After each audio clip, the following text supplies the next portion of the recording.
Hello, welcome to another episode of Inside the Industry Unfiltered with myself, Adam Smith. Delighted to say this week on the pod, our first football guest, just retired from football, but he's also known as a bit of a social media influencer as well. It is Adebayo, Beast Mode, Akinfenwa. Bayo, how you been, mate? Hey, I'm good, my brother. How are you? I'm right. good. I'll say that how you been. This is the third time in a week. Let the world know. Let the world know. All I do, I just see you constantly. It's Groundhog Day. But no, because I do love you, my brother. So thank you, mate. And like a lot of our guests, I have to say, giving up your time, come here. So credit to you. Thank you very much. Anytime, my brother. It's all about chatting about you, this pod, which will be great. There's so much to dissect. We're going to have a little section talking about football, a little section outside of football, because I think you've got quite a unique journey, it's fair to say. Yeah. So let's start when it all happened, your childhood, growing up. What was the dream when you were a kid? Was it always to be a footballer? Yeah, it was always to be a footballer. Those that don't know, I was born to a traditional Nigerian household, mum and dad, born in the 80s. And, you know, for most Nigerian parents at them times, or African parents, shall I say, they wanted their children to go into what they think fields that were longevity. So either a lawyer, doctor, you know, them sort of field, go university. So both my older sister, my older brother, you know, went down that path in a sense, going university. But listen, listen, from the age of 5, and I can definitely remember 8, I just fell in love with football. I'd honestly fell in love with football, and that was all I could think of. Eat, drink, sleep, football. And I remember, as brave as I was telling my parents at that age, I'm going to be a footballer. And well, yeah. Yeah. And how did that go down? I was Bayo, you are not going to play football. Read your books. And I was like, listen, my books, it's not that, mum. But listen, I said this, and listen, those that have known my story, you know, I've had an autobiography, I've had a documentary, and I've spoke this with them, and I spoke with my parents, and I was like, what was it about me being a middle child that I said that made them believe that I was going to go and be this footballer, and they allowed me to go on that journey? Yeah. And I remember mums just said, listen, it was that look in your eye, you know, that it was. From that young? Yeah, from that young, at the age of, I mean, listen, I'm not saying to glamorize it that, you know, at 8 I said something to her and she went, but I guess, you know, we're both parents. When a child says something over and over and over again, you kind of be like, okay, you know what? Maybe there's something there, you know. It's not like he said it one time and then changed. It was whenever I could have a waking moment, I was playing football. Yeah. And, you know, thankful for them, they allowed me to pursue it. Listen, they were working parents. It wasn't like they was able to drive me to games or not, and they were working. But it was something I was obsessed about. I was self-driven from a young age, and you know that it ties into my story that I was never going to allow nobody to divert me from acquiring what I wanted to acquire. You said you had a love for football from a young age. Who was that through? Was there an idol, a particular player that you watched play and go, wow? It's funny. So my older brother was the first one. So like anything, he was playing football. And when you're a younger brother, you want to play with your older brother. Yeah. So I wanted to play with his age group. So he was the one that start. But then it was John Barnes. I remember watching. What a player. It's funny because I played nothing like him. But when I was younger, I used to love to dribble. I used to love to try and curl the ball and just try and be a technician like him. And it was John Barnes, you know, the Liverpool days. And, you know, I'm a Liverpool supporter for those that don't know, you know, the greatest club in the world and that. What are you laughing for? I'm not laughing because you always get Liverpool in to anything we ever do. Minute 3 is quite impressive. But yeah, so John Barnes. So I'll always say the ones that kind of got me into football was my older brother and John Barnes. John Barnes. And that's why you're a Liverpool fan, just because of John Barnes. What was your relationship like with your family? I know that you're a massive family man. You've got 5 kids, am I right in saying? Family's huge for you. But obviously you said that your parents wanted you to go down that stereotypical route. So when you pursued football, was that a bit of a tricky conversation, or did they understand? How was that? You know what, it wasn't. And also, I think parents will relate. And, you know, when you've got multiple children, I always think the first 2, you very much, this is what it is. And then you get third, it's just like, you know, sometimes birthdays or recitals, or, you know, you make sure you go to the first 2 and then the third one, you're like, all right, listen, I can't go, you know, so I think this is a separate podcast about parenting, isn't it? But I always use it to relate in life. And I think it kind of got to me, and I kind of just kicked back to a little bit like, nah, man, you know what, I want to play football. Yeah. So whenever there was a moment, I had a tennis ball, I had a football, I was downstairs in the estate playing football. So I just think that out of my older sister that went down book smart, my older brother went down book smart, And then it came to me. And I'm not saying I wasn't book smart, but I ain't saying that. Like, but he's smart. Yeah, I'm not going to tell him he's not. but it was just, you can just tell when, you know, somebody was just all about football, and that's just what I was. Yeah. So it wasn't tricky. Listen, I would think like anything when a child says to a parent they're going to be a footballer, I think the parent's skeptical at the, you know, at the best. Yeah, I was going to ask you about that because everyone says, I want to be a footballer. You know, everyone wants to be, well, I won't say everyone, but a huge percentage of people want to be that. Very few actually make it. Was there a moment you realised that could become a reality? Is there a moment? Is there a process? I'm intrigued to know what period of your life that was. Do you know what? It wasn't, I believed it from young, and anybody that's gone through a journey or they're saying had a talent or a passion, I think you pit yourself up against your peer groups and people you're around, and you kind of judge yourself from one, how you are against others, and then how other people receive you. And I do remember I was 8, so my older brother was 11. So, and like most youngsters, I remember one time we were playing down in the cage, and I remember coming down late and they'd picked their teams, and I remember my brother was on one team and his friends were on the other, and they were arguing which team I should be on, and I was the youngest there. Wow. So I remember thinking, like, well, I'm a problem because at 8-year-old they want me on their team. So I remember that stood out for me, being like, okay, maybe it's justified, because I knew amongst my 8-year-olds, I knew I was good.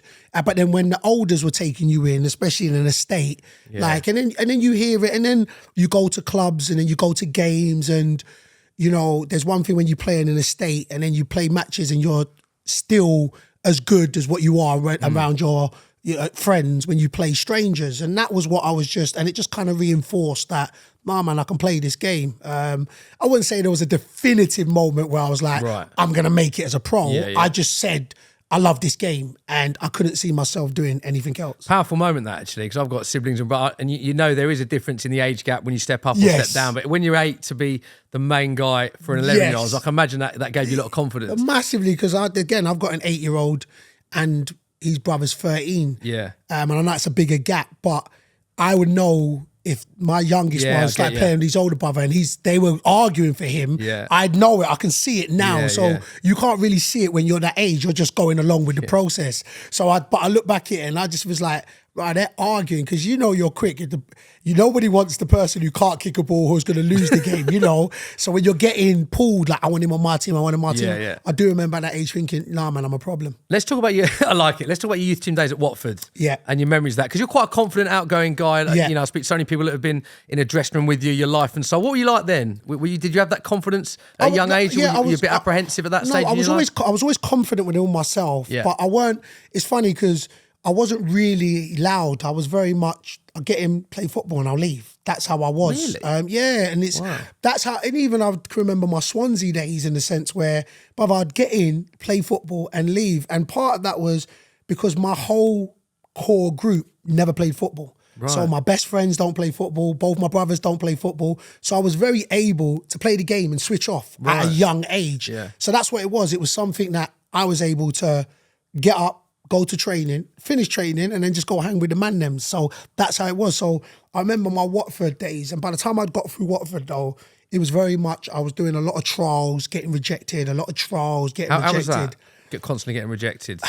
It was, but it's never nice to hear No. And I don't care how confident you are. Exactly, because it's like people saying you're not good enough at your dream, So that at a young age must be very difficult. Do you know what? And I'll say this now, right? And of course, I'm older now, so I guess I can articulate it a little bit better in the sense where it's never nice to hear, but I do know at my core, I was always, but I can play this game. And I think that's the battle you do, and I think it's I wouldn't say it's rare. I think that's what you got to learn that early. Like, where are you at for you? And of course, sometimes you can think you're better than what you are and get a realization. And that was sometimes when I was so far away better than certain people I play in my estate. And when you come to like a pro setup, you're like, oh, well, maybe somebody's quicker than me, so I got to tap into maybe dribbling, or somebody may be dribbling me, but I've got to tap into strength. Because the levels go up and up. So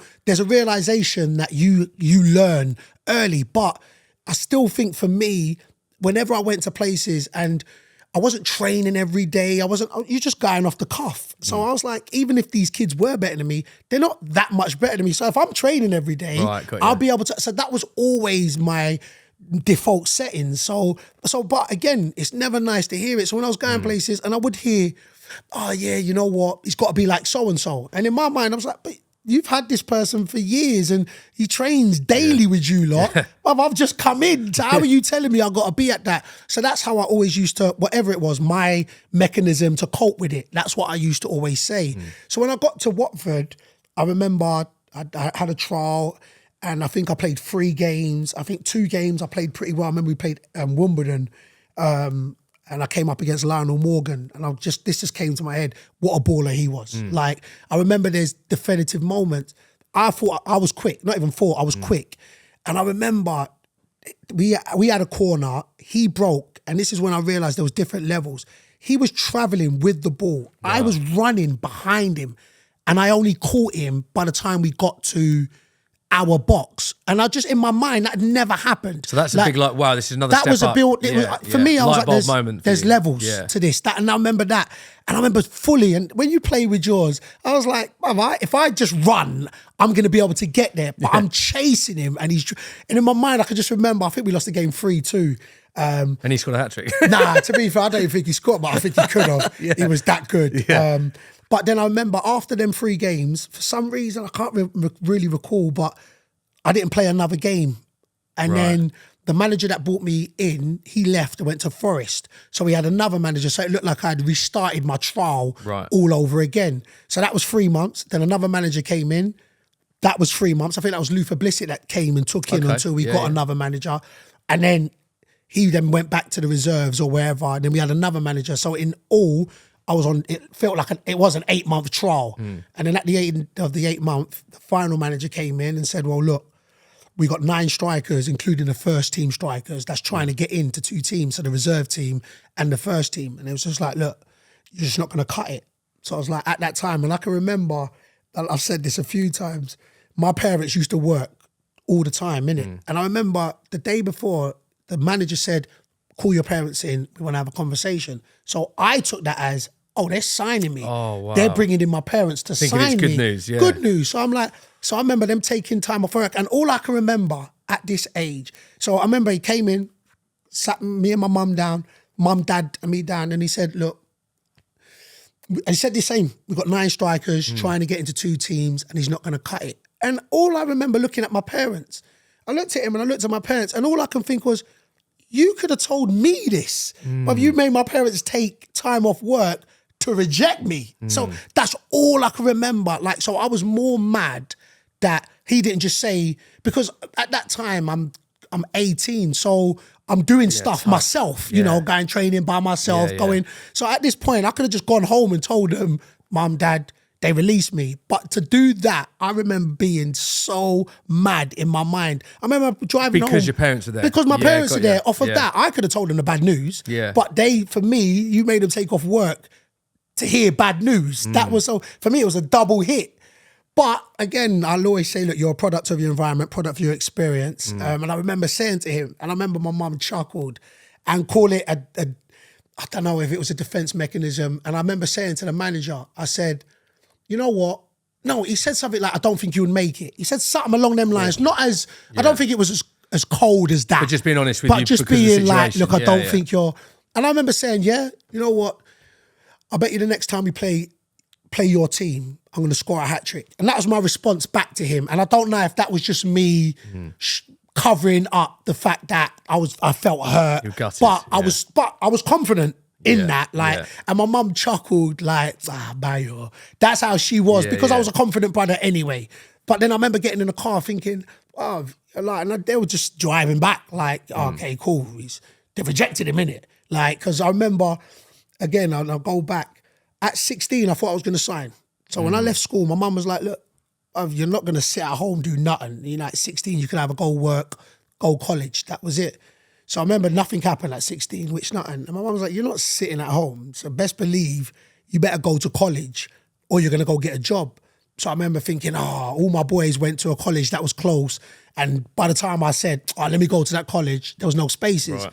So I ended up going to Wolverhampton Forest College, which was where we moved to, studying business studies. And I was only doing it because my mum said I had to. And then I think after that at 18, I actually just think they thought, look, this is what's happening. He's not going to make it. Yeah. He keeps trying. He loves it. But he's going to end up having to go get a job. That was the mentality. But then the whole Lithuania thing came across. And that come across because I was playing for a men's team. So they were called St. Mary's. And so I started playing for them at the age of 16. And the confident person I remember DJ Spoon, he was part of this team. So he's been there throughout my life, knowing in and out. Yeah. But he was part of this team and he can adhere to this. They had a striker there and pulled me up. I'm a 16-year-old, but of course I was of size anyway. Yeah. And I remember, so I was like, what position you play? Go striker. I goes, I'm coming to take your position. So all the adults were there, look at this cocky little brother. But I ain't gonna lie, 2 weeks later, I took his position anyway. But that's my confidence. That was how I was. I was like, I'll try and back my talk. I'm okay with talking it, but best believe I'm gonna go back it. So I think I was there for 17, stroke going on 18. So I think at the same time when I was at Watford, I was playing for this team.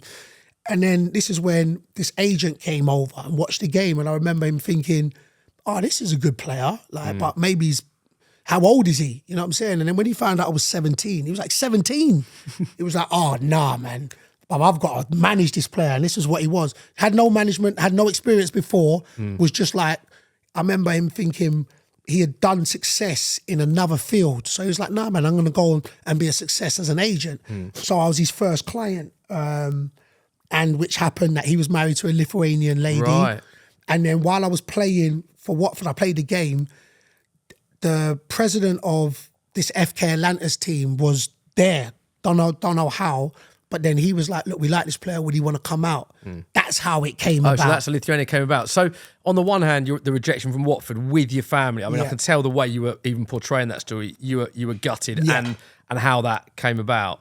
But Lithuania, we're going to talk about that because you have had a bit of a horrific time in Lithuania. But did that move save your career in a way because it gave you another club to go to? Had that not have come about, where do you think you'd have been? Nah, I still would have made it. You still would have had other options, I still would have made it. I still would have, my mentality was, there's so many different paths to get to where you would have got to. Yeah. So wherever it would have been. Right, I ended up flying to Lithuania. Yeah. So if I had to go to anywhere in the UK, I would have gone to. So any option where that would have come up, I would have continued to pursue. That was just my mindset. There was no, at that point, or where I was there was no other option but to make it. I would have kept on going. I would have kept on going. And that was, at the end of the day, I think my strongest strength for me was, it didn't matter if 99 people told me no. It really didn't. I just needed one person to say,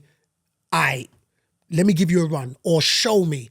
And the person I very much was, I've got to back my talk. I've got to back my talk. So I only needed one person. So I would have kept on going until one person would have gave me that chance. And then also, you know what I was very much about, and like I said, I can say it now, I was never going to give nobody who came in on a temporary basis permanent status on my life. I was never going to, and I knew, and you know, it was when scouts or managers would say, nah, he's not for me. I was like, you just saw me. Yeah. Like, how could you just say... Is it quite subjective as well? Because I imagine someone like Lionel Messi is always going to make it. Or you know, your Mo Salahs, your Harry Kanes. There's players that are on a different level. Yeah. But I imagine at the Championship, League One, League Two, is there a lot of luck involved in terms of if you make it or not? Massive. There's timing is everything. Because like you said, you had 3 different managers at one club. One rates you, one doesn't. That's subjective, right? Yeah, but there's football. We can watch a game. Yeah. And we could all have a different perception or perspective on a player, or point. A tackle, great or point. A goal.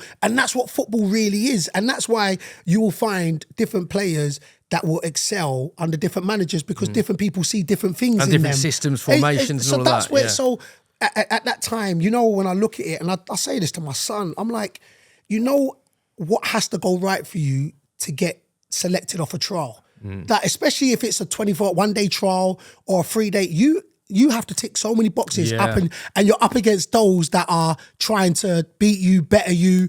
So everything has to go right for you. So, and that's where I say that, well, there can just be somebody that relates to a big guy, don't like a big guy, don't like that style of football, do like that style of football. So I was always off this, when somebody would come in and say, nah, you ain't gonna make it. I was like, you don't know me. Yeah. Like, you know what I'm saying? I was like, how you gonna take my dream away from me? And I was very much of a rebel anyway, that way. But I was, and as you get older, you kind of, for me, you then kind of sharpen it and then make it work better for you rather than just, you know, there's decisions I've made where you're just young and dumb. Do you know what I'm saying? Yeah. But as you start getting older, you're just like, nah, man, that's the reason why I kept on going. That's the reason why I kept on pursuing.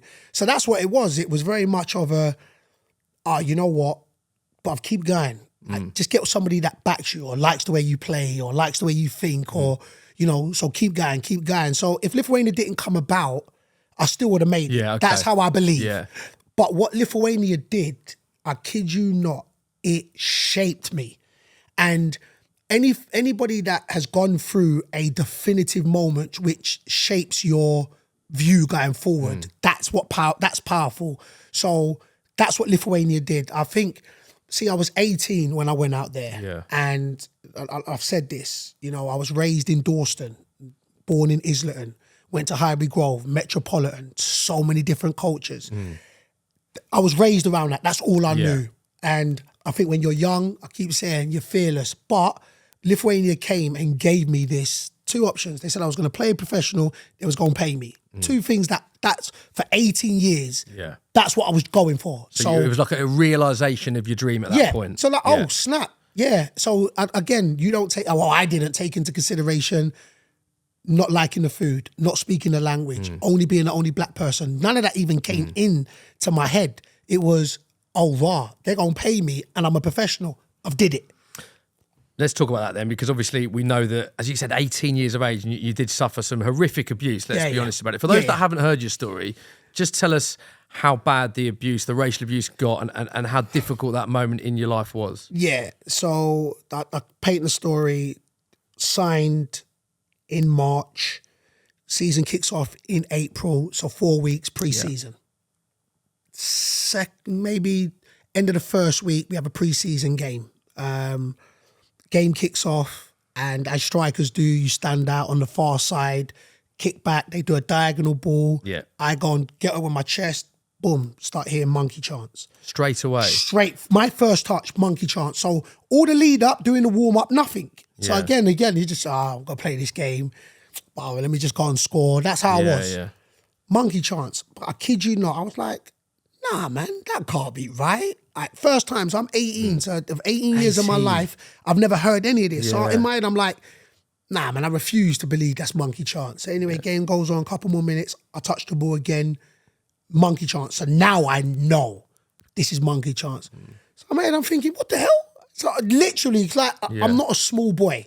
And regardless of, you know, you think you're tough because you was raised in London, but I was like, I'm not a small boy.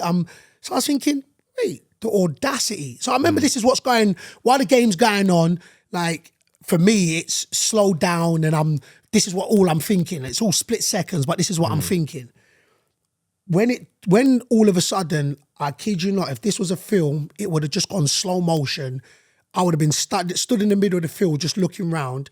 It starts chanting. So it starts going, zigga, zigga, zigga, shoot the effing N-word. Zigga, zigga, zigga, shoot. And I kid you not, I'm like, listen, on my life, I am now baffed. And then I'll always say,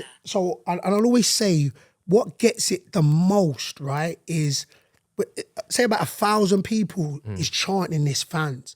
600 was the away team who was playing, because he was playing the away team. 400 were my own fans. So your own fans and the away fans are chanting this? There's a corner of where our fans... And this is the first game as an 18-year-old first game in Lithuania. So we get through to half-time, sit there, and so by this time I can't understand what the manager's saying. He's speaking tactics, I can't... So my club captain, he used to play in Poland. So he's the only one that can speak English. And the person I used to live with, he could speak English as well. But I asked him, I'm like, yo, big man, what does zigga mean? He's like, it means nothing. They just rhyme it with the word the N-word. So I remember just sitting there, he's talking. I'm thinking, wow. Anyway, we go out for the second half. Boom, 5 minutes start, chance end. Like, for me, I'm like, I'm not doing this.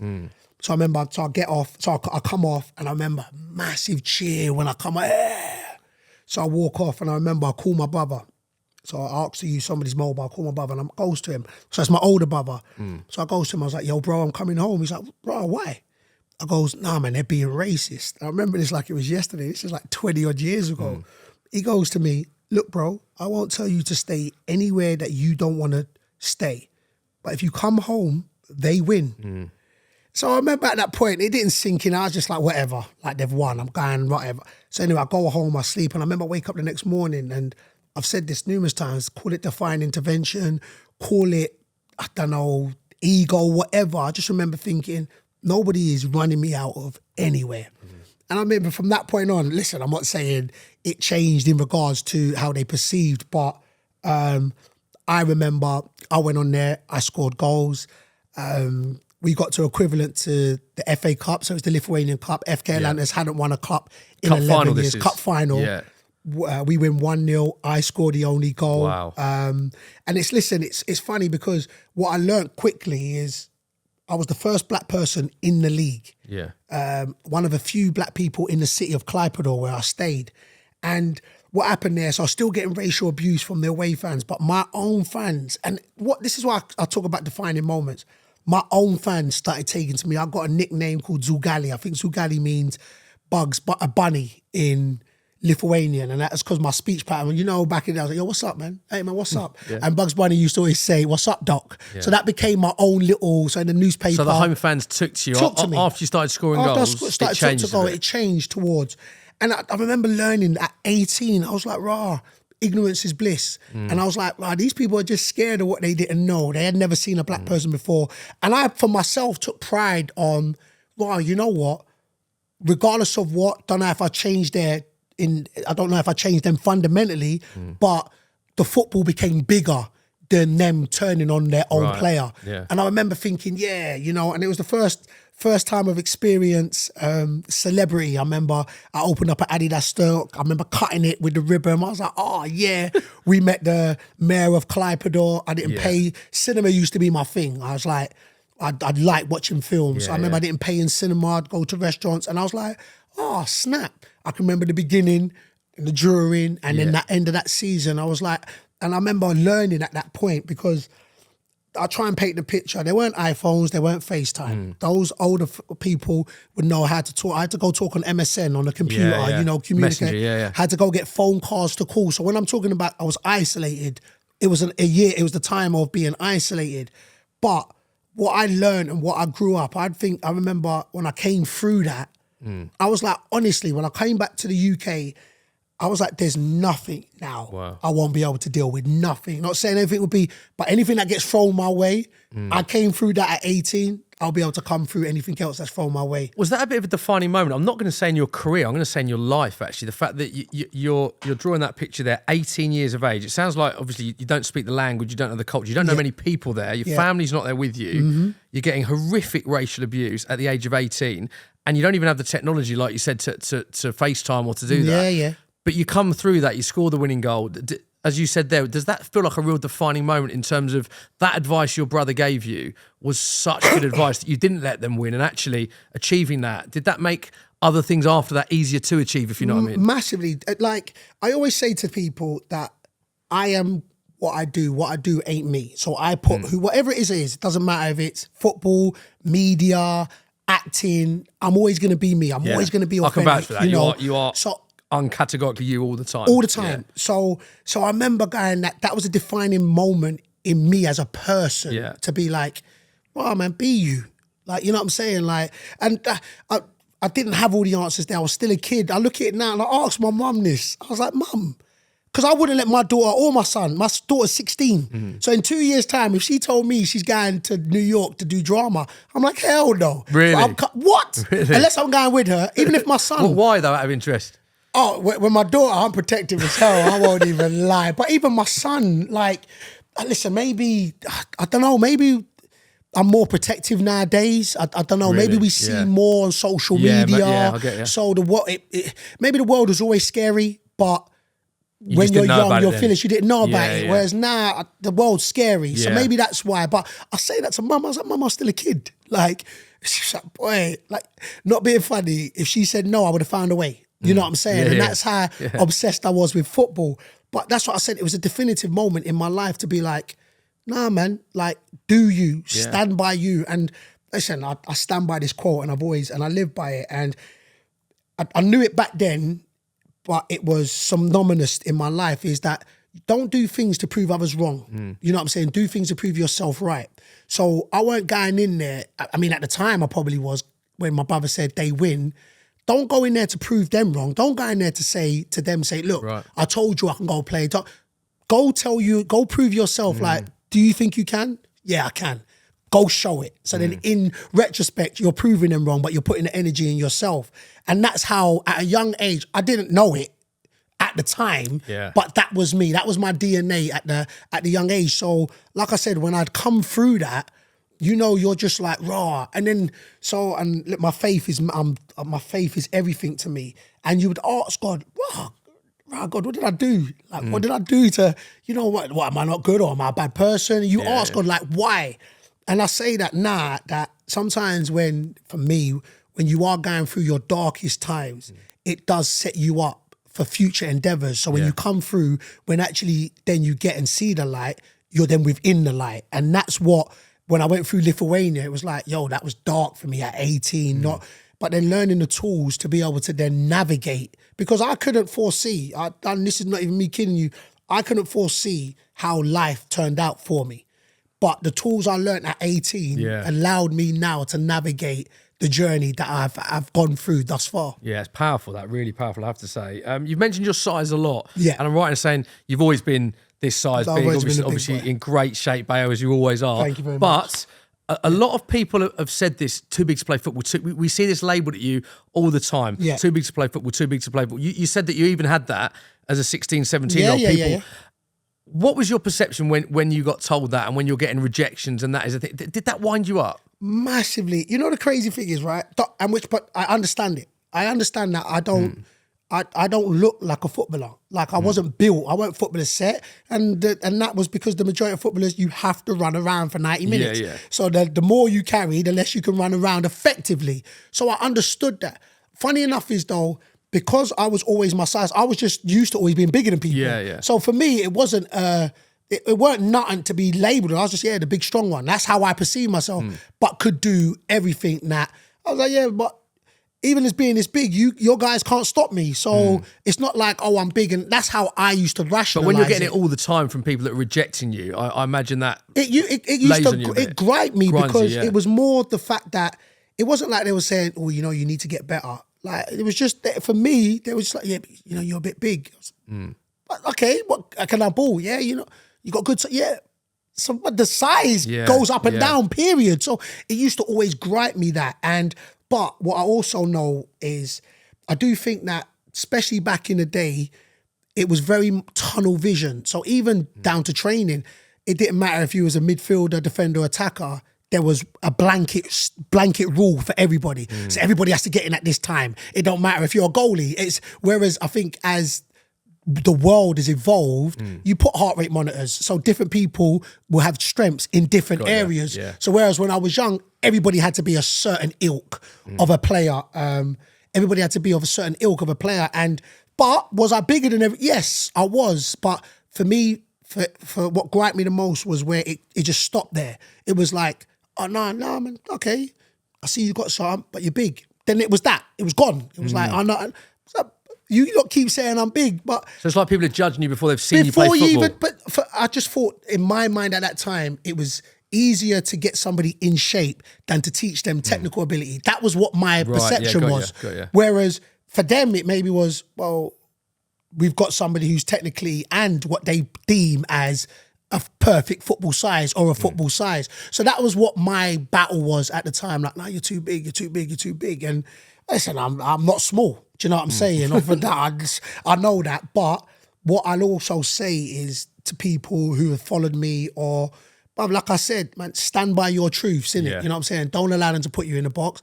And if you are going to be different, stand by it. But you have to back it up. And I've always tried to say that. I've always tried to say, cool, I'm going to have to do it the way that works for me. But in turn, work within the restraints of a football team. You know what I'm saying? So that's how I've always been in life. More of a light heart than that. Didn't you even get it from a police officer once who pulled you over? Oh, bare times, man. In a more of a light-hearted way, but it just goes to show that you got it a lot, is what I'm getting at. It was just, I remember getting pulled over and he's asking my name and that, and I'm like, like, I'm Akinfenwa. He's like, what'd you do? I play football. He goes, don't lie to me now, sir. I was like, a big man, I play football at this time. He didn't believe you. He didn't believe it. Like, you mean NFL and that. But he look, stop. Like, I was like, what? I remember going back and forth with this buddy. He was like, oh, okay. I was like, but he goes, what, professional? Like, I'm a professional footballer, like proper. Trust me, I'm a professional footballer. I'm telling you, so that's what it was. But listen, I do think that, again, it did gripe me. And it griped me even up until to my late 20s. It griped me because I remember getting tarnished with, and I think language plays a part. And it used to be like, oh, you know, he's got a good touch for a big guy. And I remember I used to be like, well, forget a big or small. If the touch is good, the touch is good. Stop that. But again, you do understand it. It's, you know, Peter Crouch would get tarnished. As soon as you said that, I was thinking of Crouch. Yeah, so you get... Who had a great touch, by the way, didn't he? Insane touch. So this is what I think you kind of learn. And it don't make it so. It doesn't. But you kind of learn to be like... For me, know the battles. You know what I'm saying? I think everybody can be like, oh, no, that's not right. I want it to be this way. I want it to be that way.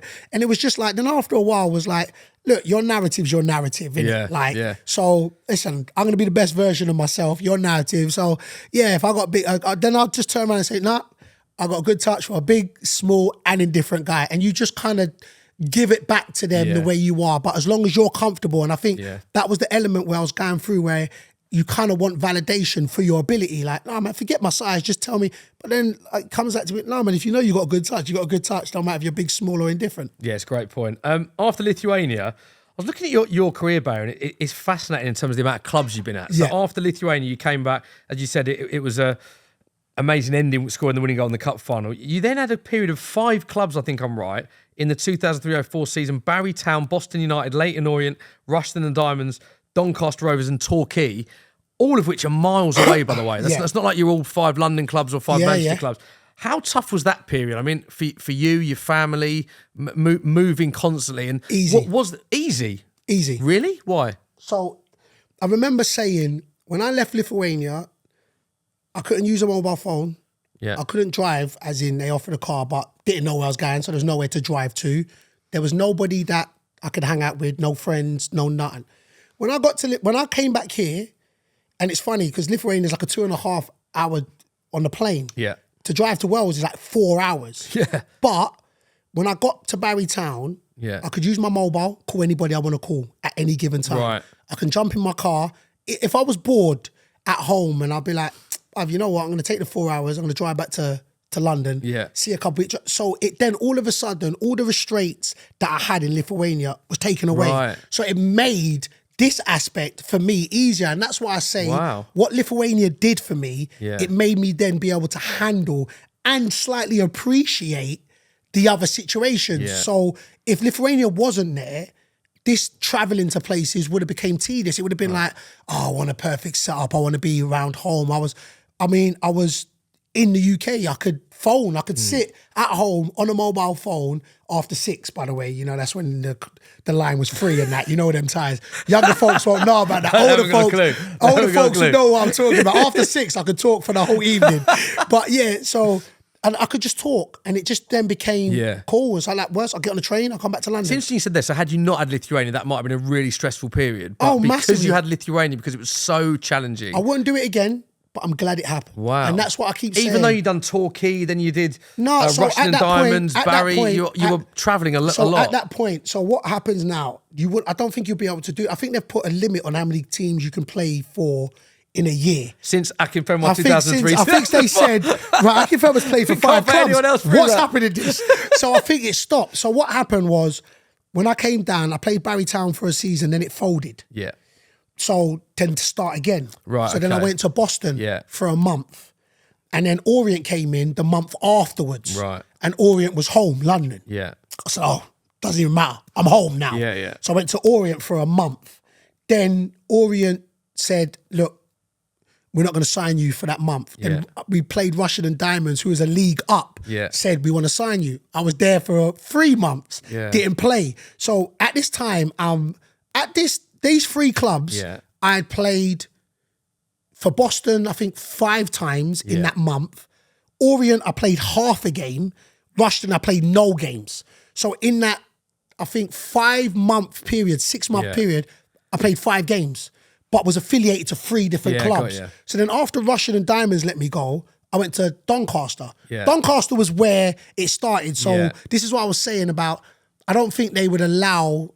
It's happened now, There's a limit on loans you can have. And but what I'm getting at is then you've gone from Wales, then you've gone up north to Doncaster, then down to Torquay. I mean, living-wise, I mean, what are you just living out of a suitcase? The worst thing is, I was living out of a suitcase. Did that not stress you out? Not at all? No, but I was, again... Constantly getting furniture and all that. Do you know what? I was living out of a suitcase. I was in a hotel with Doncaster. Right. And I also try and paint this picture where it's not saying it was enjoyable, but it was enjoyable because I'm getting closer to what I want to do, where I want to do. Yeah. So I started off at Lithuania. So that's not the football league. So it's out of the country. Come back to Barry Town. That's not the football league. That's Wales. So I do a month at Boston. So now I'm in the Football League in League 2. So I score against Swindon on my debut. That was like, I remember playing a bad boy game that game. So I was like, all right, say nothing. That's League 1. Yeah. I can get there. I know that. So all these. So then I was like, so then I went to Orient in League, can't remember, but didn't play. So I was like, that got me angry again. So I was like, I just was playing. So now you got me still like, angry about that. So now so then afterwards, then I went to Russian and Diamonds. Russian and Diamonds in League 1. These now had ballers. Like, well, I remember again thinking, oh, I'm a kid. Like I remember one of the best players I've trained with, seen play was Anandi Lowe, Jamaican international. He played centre back one game, centre forward, centre mid, and I kid you, he was man of the match. All of them. Really? He was a really, really good player. But they had really good players. So just training with them was good. Yeah. But didn't get a look in. And then when I went to Doncaster was like, okay, once I broke into Doncaster. That's when you arrived. That's when I was like, okay, I'm playing. Yeah. Like now, we ended up winning League 2, got promoted to League 1. Then I didn't sign for them, then signed a year at Torquay. So now Torquay is when you look back at my career, was when I had a full season. Yeah. And that, for myself, was validation. I had a full season, end up top goal scorer. That was just validation. I was like, I knew by this time I'd done my little bits to know that you give me a run, I'm going to be able to do what I need to be able to do. So that's what it was. So that period of time where it would seem so hectic and unsettling literally was... It was easier to maneuver because of what I'd come through. So even though Lithuania was settled, I knew I had a 2-year contract. But it was very much that what came with it was I was isolated. I was alone. But here I was like, brother, and it sounds bad, but I saw people like me. I was in my car. I could be like, if I got really, really upset, I'll get my car for 4 hours, drive back, and I'm around safety, if you know what I mean. So that period was it. But then once I signed for Torquay, I didn't look back. It's fascinating to hear that. But your career, you did have, I think, something like 17 clubs in 20 years. So in terms of when you started having a family and kids and stuff and constantly moving, was that period later on in your life tough or challenging when you are moving a lot? Nah, I mean... It's amazing how you just get on with that. Yeah, but you know what I think it is? I think as footballers, it's rare that players, especially strikers were, I think it was you're generally 2 years. So you're 2 years and you move on. And that's what it was. So if I recall how it went, I done a year at Torquay, 2 years at Swansea, broke my leg. So then I was out for a year. Then I did I think 2 months at Millwall when I was getting back. Then I did 2.5 years at Northampton. Then I did a year at Gillingham. 2 years at Northampton, year at Gillingham, 2 years at Wimbledon, and then 6 years at Wickham. So as a striker, it seemed where it was. You generally had two. You had 2 years, maybe a good year, a bad year, you move on. A good year, a bad year, and you move on.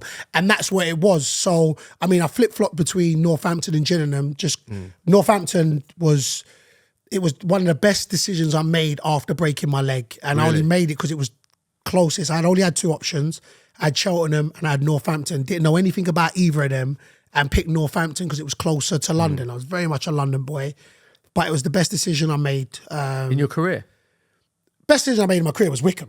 Yeah, that's what I thought. But I'm talking about from the time of when I had 2 options. Right, it was the best at that. I know that you loved your time at Wickham and look back on that. And that's home. Your relationship with the players, the manager, it was special, home. Right? It was beyond special. Really? It was beyond special. Yeah. And, in my mind, and I always say there's the Leicester story. Yeah. Where Leicester won the Premier League and they would say the same thing. They would turn around and say, nothing will beat that. Yeah. My Wickham was that. My Wickham was winning the Premier League, how Leicester did. It was going at a point where, and it was funny because it was going there at a point where even the fans, when I signed, had been like, this is a publicity stunt. Like, why are we signing a 34-year-old? Yeah. And I remember thinking, I remember we just got promoted at Wimbledon and that was the first kind of viral after the game interview. Yeah. I was like, listen, managers, hit me up on WhatsApp. That was that one, you know what I'm saying? So, of course, by that time, plastered all over Sky, gone viral, social media, just started to blow up. And then I ended up signing for Wickham. But that season, in my mind, was a poor season. I scored 8 goals for Wimbledon. And I remember when I signed for Wickham, you find out strikers, the top goal scorer at Wickham that season, the season I had got 8. So I remember thinking, but how's it a publicity stunt? I'd scored 8 and your guy scored 8. Like, what are you talking about? But I remember thinking that and I remember hearing that, like, we're stacking for he's 34. Does that drive you on though when you hear that negativity? 1,000%. Yeah. And when I say I bet it does. I just like the fact, right? Because I'm very aware. I know, like, if somebody said, yeah, man, Akinfenwa was slow, he's never running past nobody, that's not going to drive me on to try and get any faster. I know my limitations, you know what I'm saying? So I don't ever delude myself in being like, and especially as I've gotten older, Akinfenwa's going to do bare step-overs. And no, man, I know I wasn't. It takes a lot to lift up these legs, so I didn't lift them up like that. But whenever used to be like, nah, man, he's gone, man. Like, of what we're doing. In my mind, I was like, oh, nah. Like, I'd be lying if I said I thought I had 6 years in me. I didn't. I was going to ask you that. But I was like, oh, no, I got 2 solid years. Like, I thought I was going to retire at 36. I was like, I got 2 solid years. I'm like, I'm going to go there. I'm just going to finish on my terms because at Wimbledon, I didn't finish on my terms, in my opinion. But when you say lucky, when you say the stars align, when you say it was meant to be, it was. I think if I'm correct, I remember getting 3 promotions in 6 years. So it was promotion, stayed, promotion, stayed, promotion, stayed. And then I finished my professional career at Wembley. Didn't finish it the fairy tale that I'd wanted to. Like Sunderland, they were the ones, they turned up on the day. But it was memorable. It was my story. It's an amazing story. Let's wrap up your football chat then, because there's so much I want to talk about outside of football. So, firstly, I want to ask your proudest moment. Obviously, you won the Cup in Lithuania, the Welsh Premier League and Welsh Cup at Barrytown, Football League trophy at Swansea, League 2 playoffs at Wimbledon, League 1 playoffs at Wickham, everything you achieved at Wickham as well. Out of all of that, I might have been missing something. Is there a proud one moment that you look back on and go, that was the moment for me? The day I signed as a professional. Really? Proudest moment. So many players say that. It's the proudest moment. Everything else is a subheading. Really? Everything else is subheading. Go on, elaborate. Why? When you accomplish or achieve something that you've been dreaming about, it's got to be the best. Don't get it twisted. There's better moments. So I've had better moments where you're like, wow. Like the getting promoted to the championship. Yeah. That moment, as in, if I could bottle that up and release that, ain't nobody stopping me in life. Every day you don't bottle Every day, it's nobody stopping you. But the proudest moment is for all the trials and tribulations, for all the time people said no, for all the times when you doubted yourself, for all the time when people doubted you, for all the times when people made sacrifices for you, to be able to then say, all right, hey, I said I wanted to be a professional, and there's millions of people trying it, and you accomplish that. Yeah. That's got to be It's amazing that. I've spoken to players who've played for England, players that have won major trophies that have said exactly the same thing, that have said just signing pro. And literally hearing you say that, it's something I hear so many times. But I think for people outside of the game, we just assume it's the trophies, the Wembley moments. But hearing that, it does make sense what you're saying. Yeah, because you know the thing is, of course, all what you've worked for is then them accolades or them moments or them achievements. It is, you know what I'm saying? But also when you break it down, some people can remember on a Sunday when it was raining, playing in the mud, or be that their mum had to get petrol to take them to places, to get there, or getting buses, or getting this, or people them saying, "Nah, man, you ain't gonna make it," or "You're not playing," or the feelings where you played a crap game, or all of that. To then go and say, and I would always say this game that you was doing for free, like you was playing these games for free. You'd be like, I'll go on and play. Then you get to a point where this is something that technically, if they kind of, as you get older, you won't pay it for free. But when, like, as you get older, they're like, bro, they're going to pay you to do something you love. Yeah. That's got to be like, that is my proudest moment. The day I was like, bro, mum, I'm telling you, pops, I'm a pro. Yeah. You know what I'm saying? And then, of course, you extend it and you have a career, and then you sit back, and then for all the things you've accomplished, you're like, oh no. And I always said that. When people are talking about through my career, I said, when I sit back, when I retire, like last year when I retired, I look back here and I was like, nah, man, like, bruv, you did all right, man. Well. Like, you did That's well. Class, mate. I like that. A couple of quick fire questions now about your career. Best player you ever played with? Lee Trundle. Lee Trundle? Lee Trundle. The Showboat King. Oh, my days. And you know Love what? the show. I played in a charity match with him. He massively showed me up big time. Yeah, I ain't going to lie. What do you mean you ain't going to lie? I ain't going to lie. He techie. Doesn't surprise you, That's not hard as well. I won't even front to you, Smithy. But he was, and I remember... he showed me a lot, because whenever we went with Swansea, he was the person that got singled out. And I remember he was always saying... He's a legend in Swansea, isn't he? Oh, legend. Yeah. He's a legend. And I remember him saying, he's like, big man. I was like, Trans, them man are on you, bruv. And he would double down. So it wasn't even like, it'd be like if they were shouting out, you fat, or, you know, you're crap, brother. He would just double down. So that would fuel him more. It would fuel him more. Did you learn a lot from that? Because you got a lot of stick, but from opposition fan as well, didn't you? And I feel he did as well. But it often is the players. I remember hearing, I can't remember who it was, but a Premier League player talking, it might have been David Ginola, talking about the fact that he always got singled out. And he said something like, well, it shows that I'm a good player if they're singling me out. So he took positivity from it. So could you relate to that? Because fans used to... all the time. And then it went on, and this is where I'd say it, right? So Trons, all the time, it just used to fuel him. Did it? And I remember, and you know where it's like, but they don't rip bad players. He's like, if they're not saying that, they don't fear you. You don't stand out. So I remember him saying that. And again, I was just like, look, I'll play my game. Like, our partnership was serious, best player. Yeah. But then I remember as I got further on in my career, and then started taking bigger statuses in games and in clubs, and then like I'd say it, and of course there was a way that you then start dealing with it. And I remember thinking, brother, they used to say, Akinfenwa, your tits are offside, or you're just a fat Eddie Murphy, and it used to charm, everybody used to laugh. And I remember I used to be like, oh, you lot got jokes. That's how, because I was you didn't mind that? You didn't mind those because I was like, you don't know, at 18, they were telling me they was going to shoot me, or they were, you know what I'm saying? So I remember being like, you lot. So when they used to say that, I'd be like, oh, that's not bad. You lot, who thought about that? So I'll be looking at the crowd, and of course, and listen, we know there's a football culture to it. So, and it's always like, he's a good sport. And I think that's what it got. So then it started becoming banter. And I think, like, don't get it twisted, there's times where they cross the line. And if they cross the line, you say it. And that's happened in my career. I've always been easygoing, but if I feel like they've crossed the line, which some managers, some fans have done, and I'll call them out on it. But if not, I was like, well, I keep saying Fratton Park was one of my favourite plays because they started the chants, Akinfenwa, your tits are offside. And it just 15,000 people started singing it. And I remember jogging onto the pitch, and I was like, oh, snap. 15,000 people have you ever sang that yourself? I was like, bare times.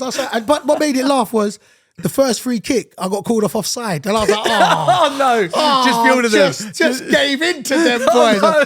I was like, which part of me let me just put this away. But breathe in. You know, that was the thing where I think you're a product of your experiences. Yeah.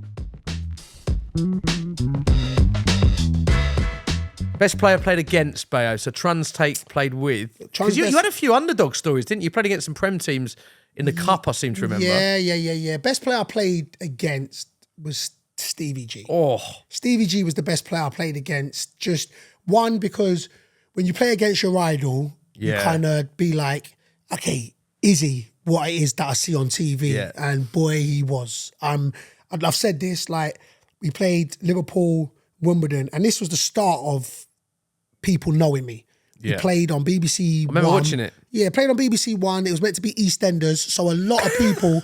I'll tell you the story. A lot of people were expecting to tune in to watch EastEnders. So there's a lot of people that don't normally. I'm not saying don't normally watch football. Non-football fans would watch it, and I just remember getting, but who is this big boy on the pitch? Literally, and it was. I got tweets. I remember I was trending that time, and I remember when we played against him as a player. Sometimes this is what I say Stevie had in his head. Yeah. It was 20 minutes gone, and I think he just said, what? These boys think they could, let me go score. Honestly, got the ball out, pinged it to the right, jogged a little bit, then sprinted into the box, made it 1-0. And and he just walked back. It just, honestly, that's how I looked at him. I was like, oh my days. So we made it 1-1, and this is where I knew he was certifiably beast mode. Yeah. They get a free kick. I go to jog past him to come back in the wall. As your striker, I get in the wall last. As I walk past, he don't look up. He must know my boots. He just says, sorry, big man. So in my head, I'm thinking, what? I didn't even clock it at the time. So yeah, sorry, big man. I get in the wall. He bends it over the wall, makes it 2-1. I don't get my chance to go to Anfield. So you'd think I'd hate him, but he did buy me a burger in LA and that. So, hello. So, you know the way. But yeah, he was just that good. So I was like, nah, man, like, he is the best player. I'll tell you what comes in a close second, though.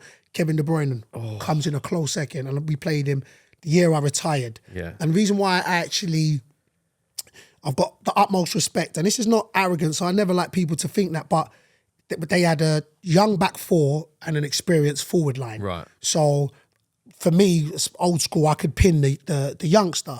So they had a young midfielder that was screening me, but of course, I was able just to maneuver him when we got the ball, not like we got the ball. Yeah. Well, I mean, we did go 1-0 up, and that just made them angry. But I remember Kevin went, hey, and he told the little kid, don't let me patronise him, the youngster. He moved him. He's like, all right, cool. And then he started screening me. And for me, in my mind, I was always like, they like the purity of football. You know, the lower leagues is a bit more aggressive, a bit more physical. And in my mind, I was like, he's not going to want that. And he was like, nah. And he screamed me. I don't get twisted. I still won the flick-ons and that. But I was very much in awe. And there's a picture where he's marking me on corners. And I'm on his back to win the ball. But he was just both mentality where it was like, nah, man, don't matter what it is, we're going to put our best foot forward. So it was great Stevie names. G and Kate. Yeah, I did drop very quickly, who is the greatest midfielder in Premier League history for you? Because you mentioned two of the standout ones there. Yeah, Stevie G. Stevie G. Yeah, Stevie G for me. Let's talk about outside of football as well, because you are synonymous for not just being a footballer, but the following that you've got. Would you say you are the most famous footballer to have played in England, but not to have played in the Premier League? Yeah, I don't think I think my story's unique. I still get flabbergasted. I still have pinched myself moments now. Like, I won't even... Like being on this podcast? Like this. When I'm around you, I told the kids, they said, Daddy, you made it. I swear down.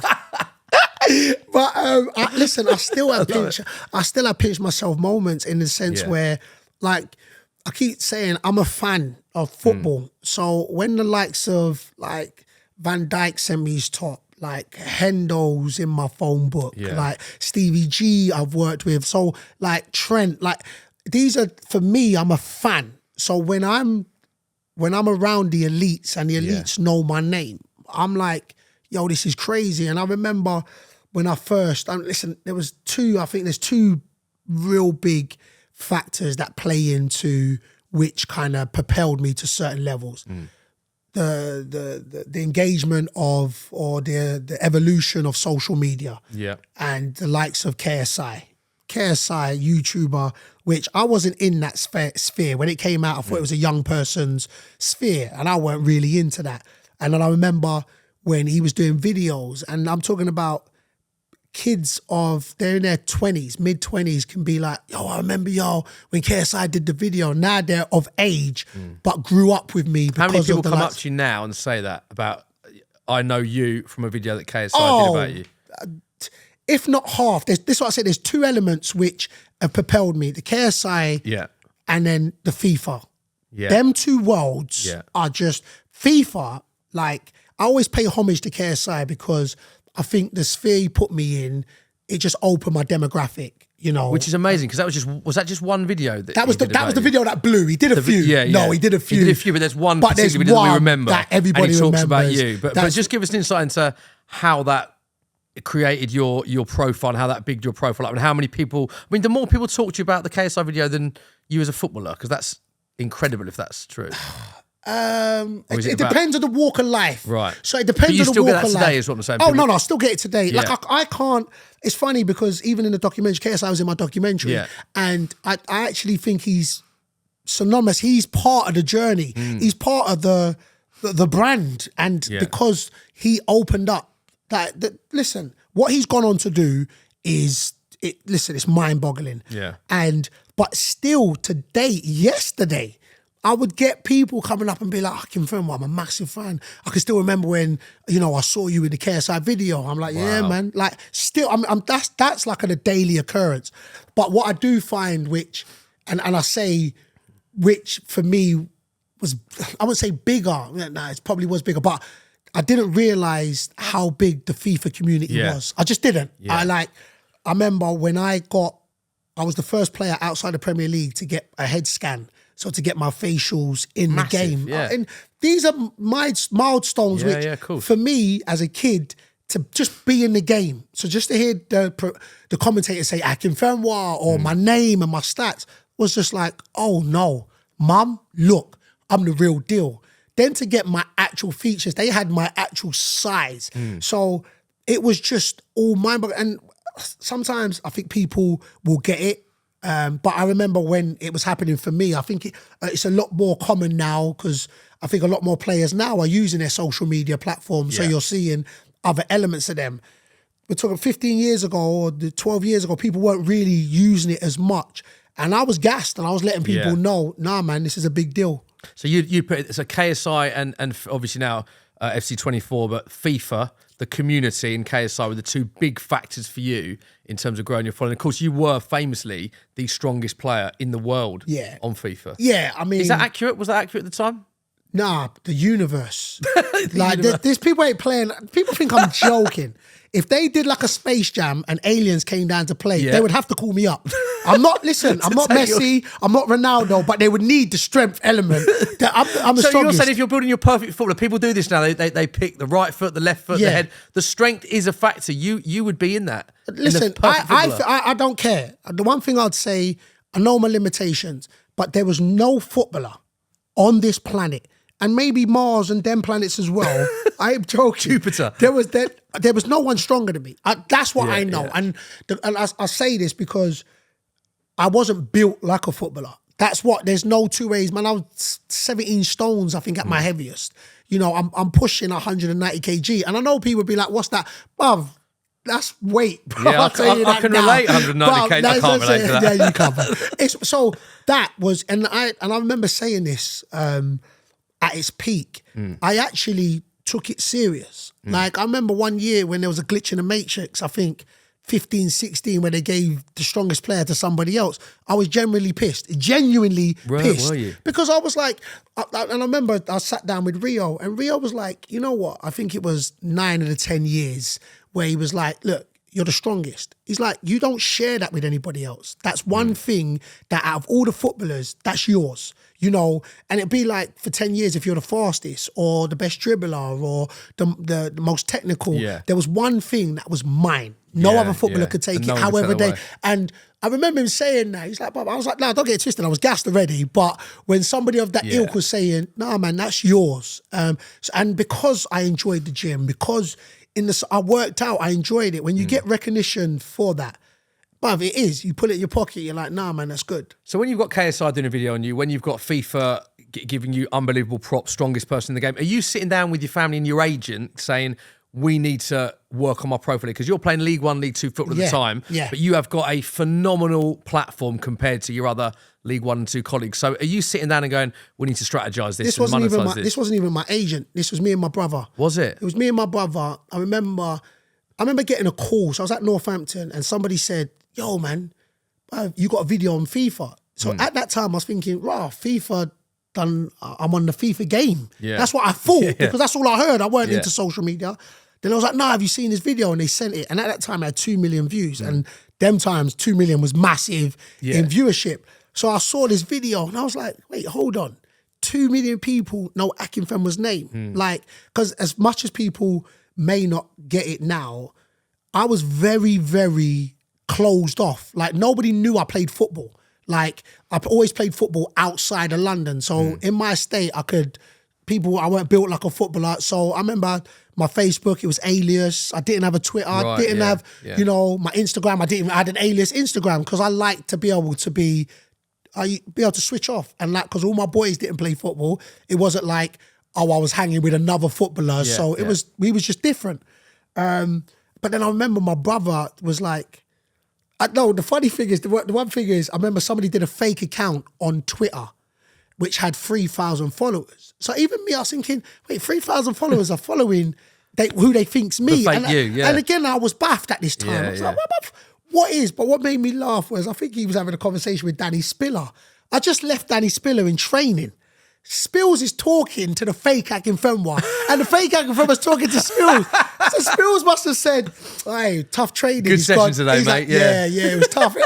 I remember thinking, Spills, this ain't me, But I remember my brother saying, nah, man, we got to do something. Yeah. Because he was, at this time, my brother was, I think he was an artist at this time, so he had all that because he knew the importance of it's sort of the emergence of social media at this time. So he knew that. He's like, nah, man, we got to get on this.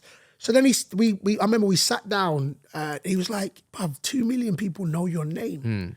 He's like, yo, first you got to start a Twitter.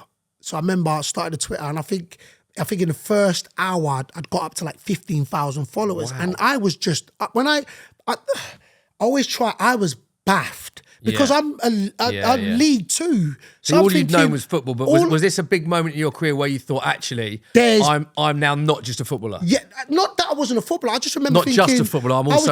I was like, I'm bigger than what I thought I was because people know my name. I was just, there's levels in it. Like, so I was like, wow, 15,000 people in the first day. And I just remember thinking, going up. And then I remember tweeted KSI. And KSI was like, oh, right, Akinfenwa tweeted me. And I remember saying to my brother, why is he happy? He just got 2 million views. So to me, he was not a celeb, but I was like, but he must be used to that. My brother's like, nah, man, the person he just did a video tweeted him. Yeah. So to him, he's just a young kid. Yeah. So I was like,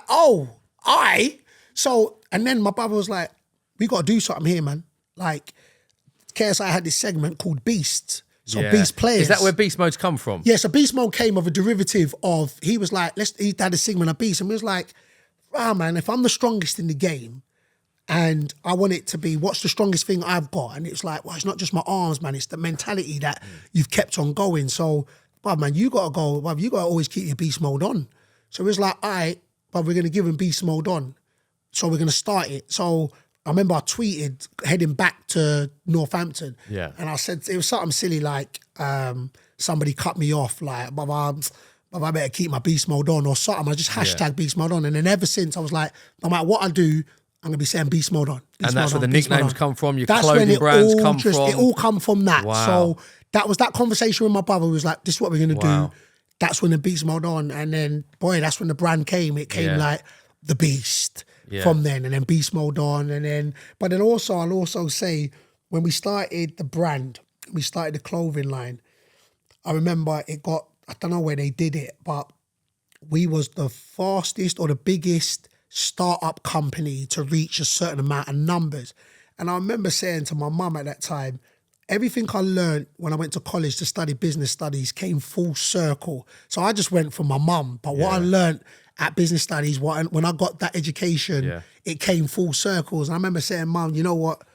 yeah, I won't go against you again. And I always say this to kids. Mum's like, always right. Yeah, I'll be like, look, things go full circle. So sometimes when you don't see what it is, it does. It'll always come back around. So, but yeah, man, that was Beast Mode, the story outside the game. It's amazing you talk about the influence of KSI. We've had so many people talking. We've had the likes of Spencer on here. We've had the likes of Harry Panera, even Stu, who runs Upload Agency, who deals with KSI. And he was saying, he talked about the KSI effect, where just people being associated with him because of how intelligent, creative, and the drive that he's got. Even people that have associated with him have had incredible growth. And it's like you just said that you've got your nickname, you've got your clothing brand almost from a video from him. It's amazing seeing where you've come, but obviously a lot of hard work from yourself as well. Yeah. But you've now got millions of followers on all social media platforms. But you are very active now on socials. Even here, you're doing the behind the scenes. Is that a mindset that you've learned from that moment onwards? Oh, 100%. Like, I'll always pay homage. Because, and I remember saying this to KSI on a documentary, and I was like, look, for me, the thing that stands out about him is his humility. Like, I think he's surpassed. And of course, I remember him, when I tweeted him back, I remember him when he kind of started. And like, I remember saying, look, KSI, you know what? I need you, so I'm maybe doing this documentary. He said, boom, Monday. So I was like, what? He's like, yeah, Monday, what time? You can come. And I was like, you know what? I respect that wholeheartedly, because I'll always pay homage. Whenever I speak, I'll speak highly of you. And he said, look, let me tell you this, B.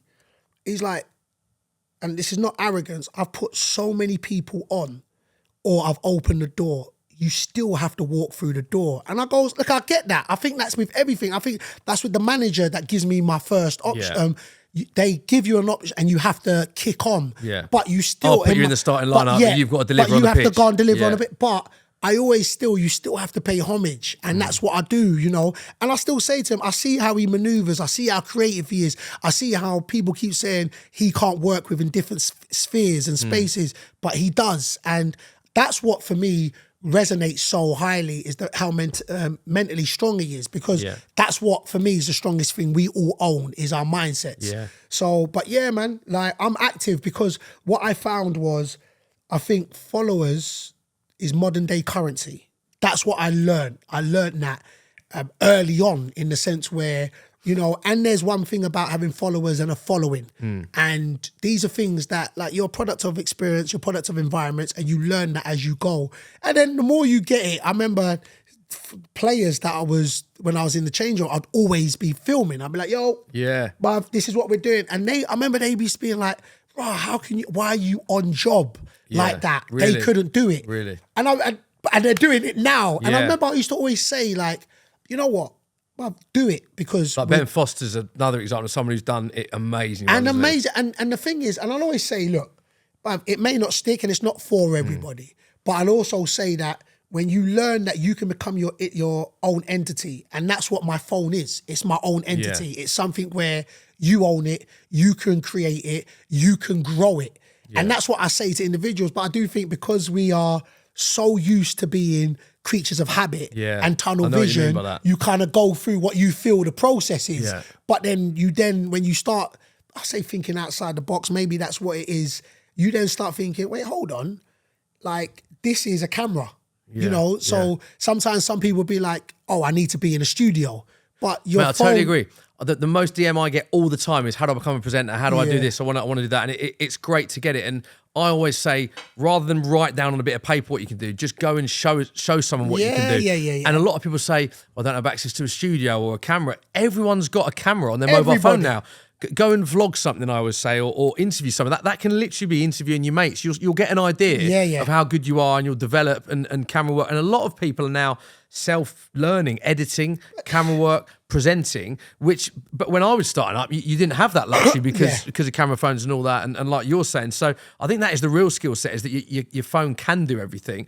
One thing I was going to ask you, actually, which is, you touched upon there, which is really interesting, towards the back end of your career, certainly, you were doing a lot of TV, a lot of media, a lot of YouTube brand work. What I find with, and it's a bit of a generalization, but generally speaking, a lot of players, you focus on your career, and then afterwards, the ones that I speak to, then they want to focus on that. You're very unique in that during your career, you were doing a lot of the other stuff, almost like you were thinking about what you were doing next for your career. How did that go down with your teammates, and maybe more importantly, your managers at the time, when you're doing TV, brand work? You'd be at I'd always see you at launch nights everything. I mean, how did that go down with the people in the game? So, again, I say I was lucky, unique. I was lucky because there was no restriction as in the league I played in. Right. So I wasn't in the Premier League and there weren't, you got to do this and you got to do that. And we didn't have a commercial person to say, don't say that, don't do that. I was in a league which... And I allowed you to do that? Is that what you mean? Not, I wouldn't say allow me to do that. I just don't think there was anybody of that ilk. So I was the first League 2, League 1 with 1 million followers who didn't drop down. Yeah. Do you know what I'm saying? And no one would argue with you because you're massive. There's that as well. I would whoop. No, playing, no violence, love. But so that's what it was. I was built from the EFL up. Yeah. Not Premier League down. Do you get what I'm saying? Yeah, that's interesting. So that's where, for me, it was just, I was manoeuvring myself. And of course, I do think that it did rub managers up the wrong way. I would say rub, it was just, sometimes they wanted to concentrate on football, but I brought another element. Yeah, because you must have been at clubs, sorry to interrupt there, where there was more attention on you, the individual, than the club when, say, you had a big cup run. Is that fair to say? Yeah, it was. And I think my players were cool with it because one thing I'll always say, right, I was always a footballer first. I was always, so it didn't matter what happened, I was always a footballer first. And because I know my energy, I know my presence.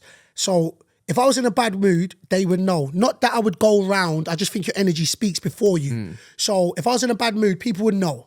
Generally, I liked to count blessings and not problems. So I'd go in and people would always say, you would hear him before you see me. That's what it was because I was that kind of person. Yeah. But and especially as I got older, right? And again, I would say this, I knew I would have to work when I retired. I didn't earn the money in the game to say... Because you weren't a Premier League footballer. You mean the money wasn't there in League 1 and 2? Yeah, because I wasn't getting the money where I'd be like, oh, at 34, you can retire. I can retire. Yeah. I straight away knew. I remember hitting 30. I was like, and generally at 30, I'm like, I'm going to retire probably at 34. Right. One size, you know, and when you get to a striker, you always want somebody younger. So I'm just realistic in being like, and you don't earn retirement money. Right. So I'd been thinking, all right, what am I going to do when I retire? And then, of course, the emergence of social media was an avenue to go down. But what I would say, which was definitive, because my most successful period was my 6 years at Wickham, both on and off the field. And I remember having a conversation with Ainsworth. And Ainsworth... You love him, don't you? Great relationship. Like, to the moon and back. To the moon and back. And I always say the testament of strength is knowing how to relinquish the power or the responsibility. He was never trying to clash with me. He was like, I remember the first day. Good man manager then, right? Unbelievable. I think that's better than I think that's more important, having man management skills than technical. Do you? That's what I believe. Wow. I believe that he would make me run and I wasn't a runner. I would run the channels for him. You'd run through brick walls for him? For him. Right. In the sense where, because he allowed me to go and develop and grow elsewhere, and also knew the kind of person I was, because he gave me leeway, I didn't want him to get backlash. I could handle it. So, like, if I went to the Super Bowl and they'll be like, rah, I could handle, why are you going to the Super Bowl? You're being selfish, thinking about yourself. And I'd openly say, but I'm trying to build because I'm going to retire soon. But I wouldn't want him to get backlash for him going out on a limb for me. So I'd very conscious in, nah, man, B, you got to do more. So on the pitch, you got to do more. Or in the change room, you got to do more. And I was very much, and when he signed me, he's like, I know what I've signed. He's like, B, I know what I signed. So whatever you do. That's brilliant, isn't it? You know what I'm saying? It was... Because I remember doing shoot. I mean, we did I've done loads of shoots. The one that sticks out is we did a shoot which was how much chicken can you eat in a day? And we took over a Manby food store and it was a plate of about 20 chicken wings, and we filmed you in the gym in the morning and then eating 20 bits of chicken. This was whilst you were a current player. I was playing. I remember saying to you, is your gaffer going to be right that you've got a game in 3 days? You went, don't worry about that, it'll be fine. It'll be blessed. But you couldn't do that. Imagine trying to get that over the line today with a Premier League footballer. It just wouldn't happen, would it? And I'll always say, and I think part of me, there was two things about it, right? One thing I would say is you do have to back it up on the pitch. Right. I'll always say that. So if you were, say, injured or out of form, you wouldn't have perhaps done shoots like that. No, I think I would have. Right. I mean, the way I'm, and I won't front. I think I would have done it anyway because I think that's my mentality. Yeah. And like I was preparing for retirement while I was playing. Right. That was what it was. Which is where all the other stuff comes in, the brand work, the TV work, it YouTube. all comes in. And the reason why I said, and I have this conversation, but it is unique enough to be in the sense where, and I think that the stars have to align because if I'm sitting down with a fan or the teammates, we're the back end of our career. So, but what I was always saying is 9 times out of 10, bar Sky and Gaffer was cool with that because he knew their car would pick me up and then drop me home. So we used to do Friday night games, but I used to only do that when we had a home game. I never used to do it when we had away on Sky Sports.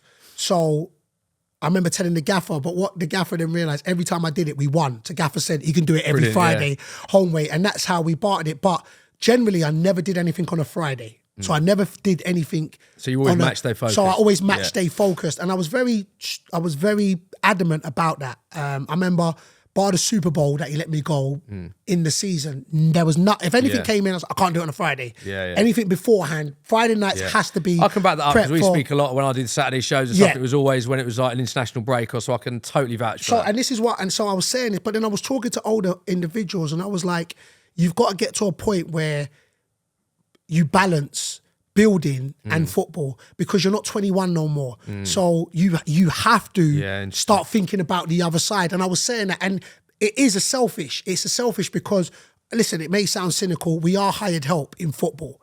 And when the next one comes on or when you move on, it don't matter how good you've done for them and they will respect you and they will talk about it, but the team will continue they will continue to go on. Whereas you have to build. So I was very, and I was saying this to the older boys.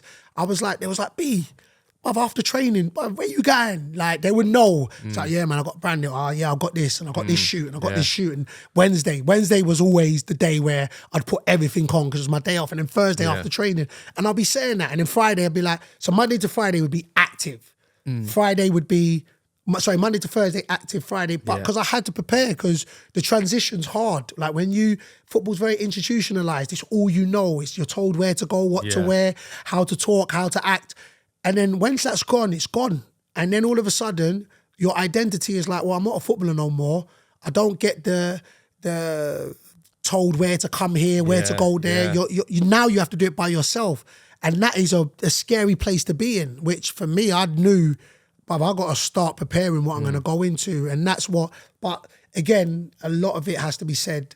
Gaffer was very cool with it. Yeah. He was and he allowed me just to excel. So what's next then? Football is over. It's finished. Retirement. I've seen all sorts of rumours, Bayo, that you're going into WWE as a wrestler, Hollywood as an actor. I mean, punditry, coaching. What can you tell us?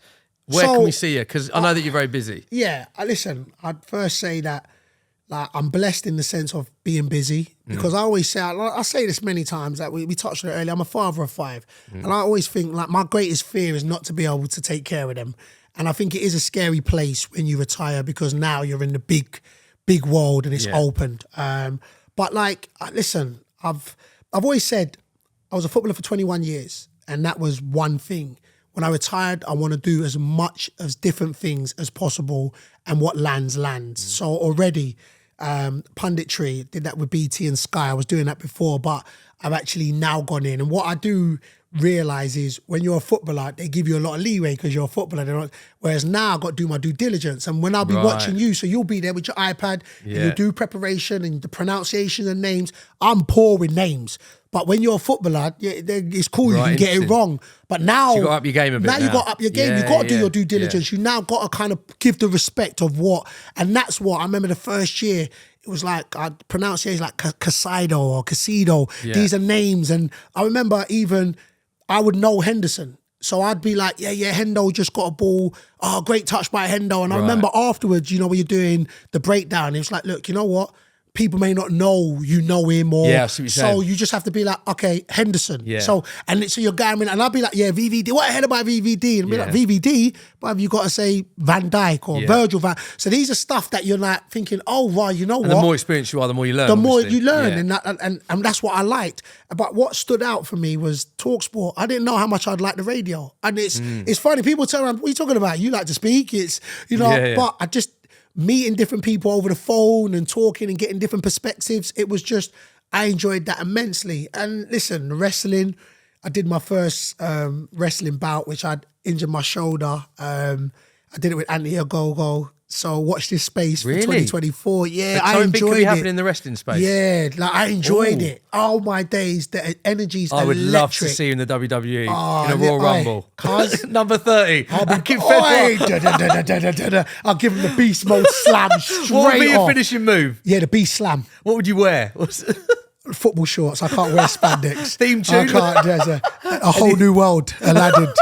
So Bale would come out in spandex to a whole new world. Number 30 in the Royal Rumble. Let me be. You've got my vote. All right, come on. So that's what I like. Listen, we're sitting down with a couple directors. And something coming today, which I can't even tell you, but I told you off air, but I can't even. But listen. So that the film avenue, the wrestling avenue, punditry avenue could, in theory, all happen. All happen. Wow. And that's what I'm saying. It's like, at the moment, I'm not, listen, of course I'm turning down stuff, but I'm such in a space where, Bob, I actually want to try different things, like things which, you know, I couldn't do because I was playing football. So things like, listen, I can't. I've got a game, Gaffer won't even allow that. Yeah.